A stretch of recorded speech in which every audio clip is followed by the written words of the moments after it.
Les villes côtières, jusque-là, ne sont pas mentionnées dans le concept d'économie bleue. Les villes côtières sont partie prenante de l'économie bleue. Il faut donc aller à l'analyse de la requalification des villes et voir le développement durable des villes. La notion ou le terme durabilité est une notion fondamentale et qu'il faut appréhender à souligner un des experts. Donc cette génération de mots, de concepts sont totalement, cette génération est totalement établie sur des piliers puissants qui existent. Quelques références: le transport maritime, la pêche, le tourisme. Leurs pourcentages sont énumérés, vous les retrouverez dans les commentaires. Mais il revient aujourd'hui d'apporter un nouveau sursaut, un nouveau regard sur l'importance du maritime, un nouveau regard sur la mer. L'économie bleue a pour base les eaux de surface. Autour de l'Afrique, vous avez l'océan Atlantique, l'océan Indien, la Méditerranée. Vous avez les lagunes, vous avez les fleuves. Ce sont les parties prenantes des économies du littoral. On accorde beaucoup plus d'importance aux océans, aux mers, du fait de l'importance de l'économie qui transite à ces surfaces bleues. Les chiffres sont donnés et la force intellectuelle, la force stratégique sur les océans, sur les mers, pousse à voir beaucoup plus les richesses, voir les croissances. Et de manière élaborée, on arrive à stratifier les activités maritimes et portuaires.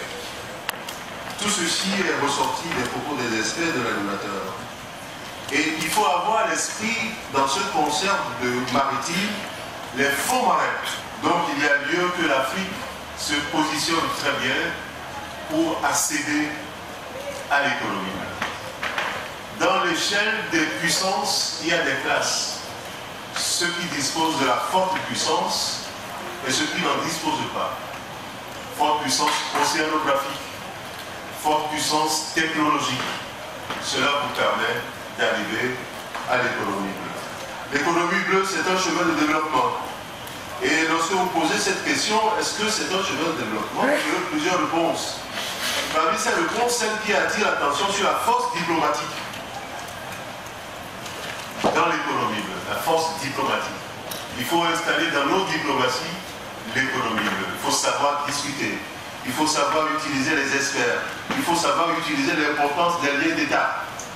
Celle qui évoque la géopolitique et en même temps celle qui évoque la prudence vis-à-vis des prétextes. Le monde d'aujourd'hui est totalement sous les intérêts. Et quand vous êtes dans la coopération, il y a un sens précis, c'est protéger l'intérêt. Donc, dans la matière de l'économie bleue, il y a l'ouverture de nouvelles parcelles maritimes qui sont aujourd'hui en place. La parcellisation des mers, la parcellisation des océans par les puissants. Où est la place de l'Afrique? De nouveaux intérêts maritimes sont aujourd'hui en place, mais sont confrontés à des menaces. Vous l'avez dit hier certainement, la piraterie. Est-ce que vous avez recherché comment couper la piraterie à la base? Sur quoi il faut agir dans ce réseau? Parce que la piraterie, c'est un ensemble de segments. Sur quel segment agir pour éviter la piraterie et pour assurer la croissance de l'économie bleue? L'économie bleue pour les futuristes, au regard de l'extension du plateau continental. Où allons-nous avec tout ceci si nous n'avons pas de puissance technologique? Donc ceux qui disposent de la puissance technologique disposent de la souveraineté en mer.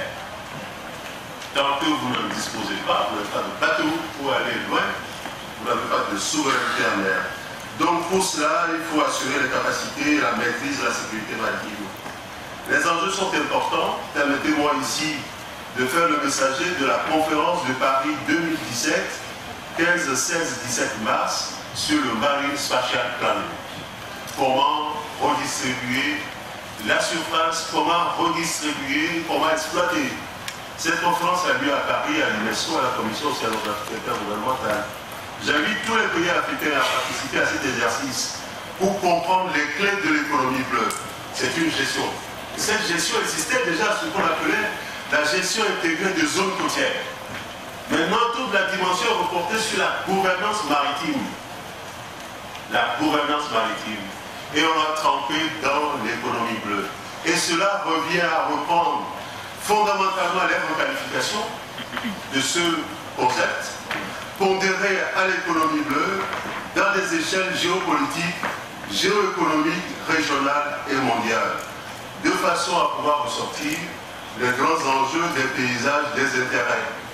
C'est fondamental. Alors vous avez entendu aussi l'économie bleue dans la perception Afrique. J'ai défini l'économie bleue, c'est tout ce qui est eau de surface, y compris de la vue, et même des passerelles qui emmènent vers les lacs. Toutes ces richesses sont sous les eaux, il faut aller les chercher. Donc c'est un pilier important qui veut dire exploiter l'économie pour le développement, transformer l'eau de mer en eau buvable. Voilà un exemple de force de l'économie bleue. Est-ce que c'est possible? Oui, c'est possible. Parce que nous pouvons intégrer l'économie bleue dans nos politiques de planification, dans les stratégies de coopération, avec une bonne diplomatie au niveau État, au niveau des États, au niveau de l'Union africaine et au niveau communautaire, la CEDEAO, l'Union africaine, l'UMOA et les autres, de manière à pouvoir centrer toutes les activités numérées aujourd'hui, pêche, aquaculture, transport, entreprises pétrolières, gazières, tourisme, exploration, et fondamentalement la recherche opérationnelle. Vous ne pouvez pas faire l'économie bleue si vous ne disposez pas de recherche opérationnelle, si vous ne disposez pas d'hydrographie opérationnelle. Le directeur du BHI vous l'a dit tout à l'heure et c'est fondamental. L'Afrique sans perception, c'est toujours les questions, les enjeux. Comment nous devons faire pour accéder à l'économie bleue? Pour voir l'Afrique des tests, pour voir l'Afrique d'outils. C'est extrêmement important. Les conventions sont rappelées, Nations Unies sur le droit de la mer. Je rappelle la stratégie maritime intégrée de l'Union africaine. Je rappelle la charte africaine sur la sécurité et la sécurité maritime qui va être certainement adoptée à Lomé. Alors, pour finir ceci, l'Afrique doit accéder à l'économie. J'avais beaucoup d'éléments retenus de vos pertinents propos, messieurs les experts.